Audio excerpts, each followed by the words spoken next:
It's in him. What do you mean, in him? It's a dark being that goes from host to host to host. It's a spirit, an entity, the devil maybe.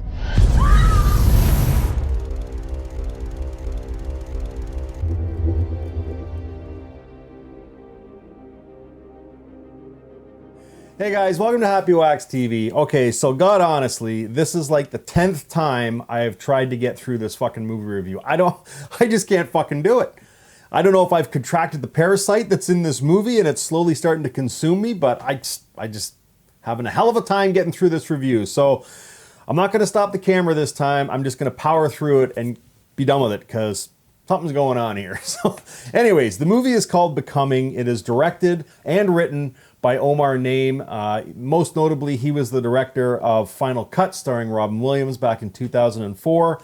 And the cast in this, for the most part, is recognizable. I mean, you've got Toby Cabell, who is in fucking tons of movies. I recognized him first off from his character in Skull Island, and I didn't know this, but he also played the Kong creature in that movie, kind of like Andy Serkis did in Planet of the Apes and Lord of the Rings. I mean, Penelope Mitchell's in this. You'll recognize her face. Legendary Jason Patric is in this, most notably from The Lost Boys. I mean, the guy's been in everything. And then Jeff Daniel Phillips, who is like a Rob Zombie kind of staple. He was in 31 and 3 from Hell. So, okay, very quickly about this movie. Opening scene, we're introduced to a family. The son, who is very young, probably 7, 8 years old, is sitting on a couch with a dad. Okay, he asks the son to go upstairs and get his gun. Son doesn't want to, but he reluctantly does. Up there, we've seen the mother, who has been shot dead. Okay, the son brings the gun back downstairs. They both stand up. The dad shoots the son, and then it pans over to a guy tied in a chair, gagged, and I mean, the whole time this is happening, you're like, what the fuck is going on? Like, why is this happening? So you think the guy's going to shoot the guy in the chair, or the dad's going to shoot the guy in the chair. Instead, he turns the gun on himself. Okay, that's the end of that scene. And you're left with, what the fuck is going on? Because not only did he shoot the kid, but he killed the wife, you know what I mean? And it just kind of helped this movie along because it adds that bit of confusion. And you're like, what the fuck am I going to watch here? Do you know what I mean? So anyways, now we're introduced to Alex and Lisa, who are boyfriend and girlfriend.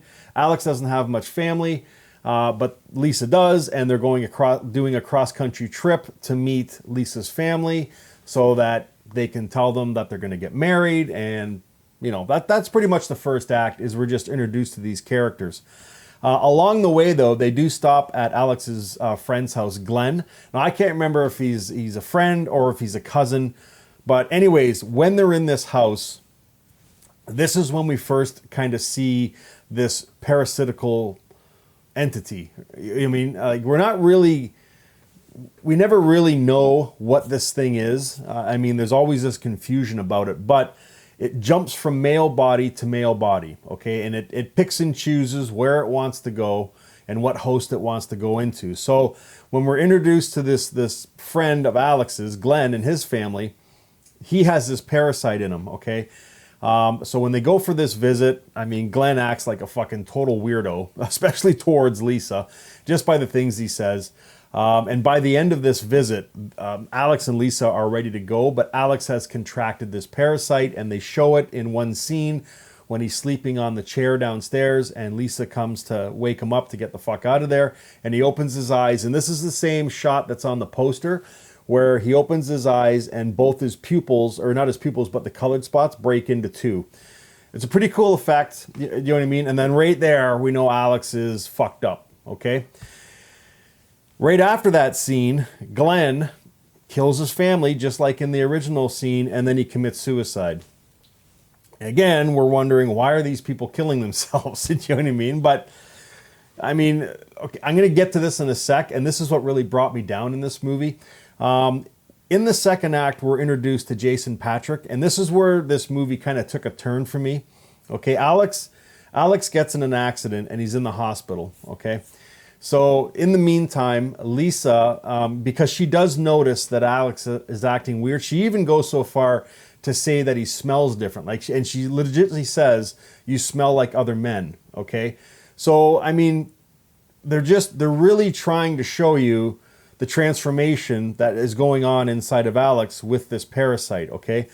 But when we meet Jason Patric's character, who is actually from the opening scene, he is the kid in that movie that lived, okay? He has been trying to track down this parasite or demon, or we don't really ever know what it is, but he's trying to track down this thing. And I mean, this is where this movie kind of fell for me, because at this point, about halfway through the second act, I think it loses track of what it wants to do, because it starts to jump all over the place, and some scenes are hard to follow. You know what I mean? Like, I understand in certain, I guess, horror movies or sci-fi movies, we're just supposed to accept certain things. But I mean, this movie, I don't know if they thought their audience were idiots, but it's just, I'm a big fan of kind of, for somewhat having to figure stuff out. But as soon as we meet Jason Patric, like, everything's explained to you, and it's not just explained once. It's explained to the point where they're grilling it inside your head.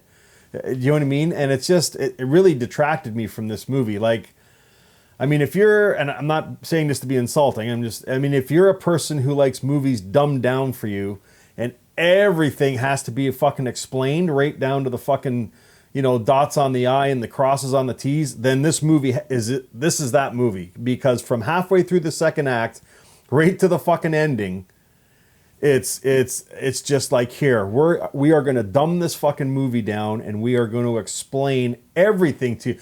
Like, Alex, we learn early on that he's allergic to aspirin, okay? And in one of the final scenes, and I don't want to give spoilers here, but whatever. If you don't want to listen, plug your fucking ears. One of the ending scenes, okay, after he's, kind of dealt with this transformation of this parasite inside him, like, I mean, it's like they almost shoved the fact again that he's allergic to aspirin. And this is how Lisa's going to kind of stop him. She's going to feed him aspirin. But I mean, it's not just hinted at. I mean, it's like they throw it in your face. And I'm thinking to myself when I'm watching this movie, I'm like, are they dumbing this down that much? Like, are we that stupid as an audience that I need to be told? At the beginning, he's allergic to aspirin. I get it, because it's foreshadowing. But do we really need to be force-fed the fact that he's allergic to fucking aspirin, and this is how she's going to stop him? Like, this bad? Like, am I really that dumb? It's like, I don't know, man. It was just scenes in that. And then when Jason Patric, you know what I mean, when he's trying to explain what this thing is, you know what I mean? But it's like, I don't know, man. Like, I mean, maybe I was just in a mood when I watched it. Like, don't get me wrong, I didn't dislike this movie, and by all means, watch it. But it's just when they dumb movies down like this for, I don't know why, I guess so the audience will understand what the fuck's going on. But I don't know, I like that certain bit of mystery when I'm watching flicks, and they took it all away. They took it all away. Like, yes, Alex gets this parasite in him, and it slowly takes it over, but I mean, it's like they almost explain every fucking scene for you. And I'm like, what the fuck? What? Where's the mystery? You know what I mean? Like, there's even a scene where Alex, in the third act, when he's confronting Lisa, and it's like literally, he just takes her aside and explains exactly what he is and what he's doing. And it's like, I'm like, why? You just took all the fucking mystery out of this. So, I don't know. I don't know. And the pace of this movie is good, but it's boring. I mean, if I was to say anything about this movie, about how I would want to see it, I would want more, I guess, of the third act pushed more into the second. Like, in the first act is so long in backstory, and I get it. I love backstory. You know what I mean? But when you're just learning about two characters, I don't know, you only need so much. I wanted more of maybe the finale of this movie, and maybe a smidge more action. I know this is like a lower budgeted movie, but I don't know, man. There was just a lot that took me out of it. But this dumbing down of what the fuck is going on, like, I get it. I'm pretty sure we all are going to figure it out. We don't need it force-fed to us, and it just took me right out of this movie. So, anyways, to give it a rating, I don't know, I'd probably give it a 5. I mean, it's not a terrible movie, but it's just, I don't know. You know what it was? I'll tell you exactly what it was. I went and saw The Invisible Man last night. Fucking awesome movie, okay? You know what I mean? Like there was twists and turns in that movie that I didn't see coming from a mile away. There's one scene in the dining or in the restaurant, and if you've seen this movie, you know what I'm talking about, where you think one thing is going to happen, and then like the totally opposite thing is going to happen. It's called misdirection, and it fucking worked. And Lee Winnell is fucking fantastic. Like, he is like, man, his directing is fucking fantastic. But this movie was like the exact opposite. It's like they give you this mystery, and then it's like they open it up and break it down into a Dr. Seuss book because it's so, you know, force-fed and explained to you in the base. It's like, I just can't do this. Am I that fucking stupid? I don't know. It's that I need to be told this over and over and over again. So anyways, okay. Hey, we got through it finally on the 10th fucking take. So anyways, movie is called Becoming. It is out now.